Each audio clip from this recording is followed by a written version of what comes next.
Good morning students. Class 5th की book Pihu हम लोगों ने एक चैप्टर क्लियर किया। उसका नाम था हमारा देश। इसकी सारी एक्सरसाइज, सारे क्वेश्चन आंसर, वर्ड मीनिंग सब फुली हो गई है। अब हमारा दूसरा चैप्टर है न्याय। न्याय एक बहुत ही अच्छी कहानी है जो इराक की राजधानी बगदाद की है। उसमें एक व्यापारी रहता था।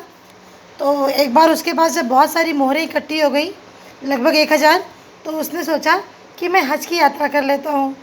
तो हज पे जाने से पहले उसने अपनी 500 मोहर यात्रा के लिए रखी और बाकी 500 मोहर उसने एक तेल के घड़े में भरी और तेल भर के अपने मित्र के घर गया और उसको बोला कि ये घड़ा मैं आपके यहाँ रख रहा हूँ, हज से लौटूंगा तो मैं ले लूँगा।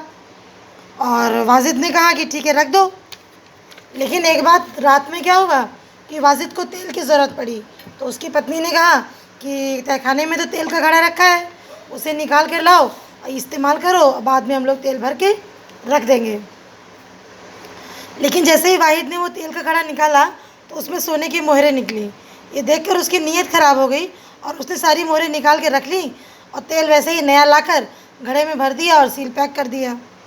जब अली ख्वाजा जब मक्का की यात्रा से वापस आया तो उसने सामान मांगा।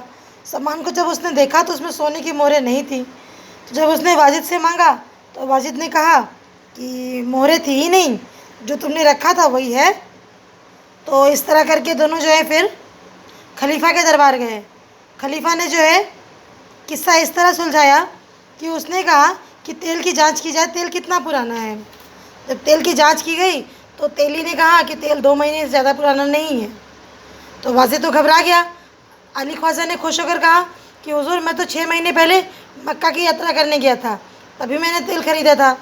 तो ये 2 महीने पुराना है, इसका मतलब कि वाजिद ने तेल को बदला है। इस तरह वास्तविकता सामने आ गई और खलीफा का न्याय हुआ और वाजिद को सारी मोहरें वापस करनी पड़ी और उसको जेल भी हुई। इसको आप लोग अपने आप से पढ़िए पूरी अच्छे से, ज़ोर ज़ोर से, तो अच्छे से समझ में आएगी। और उसके बाद इसकी वर्ड मीनिंग अपनी कॉपी में करके फिर मुझे सेंड कीजिए।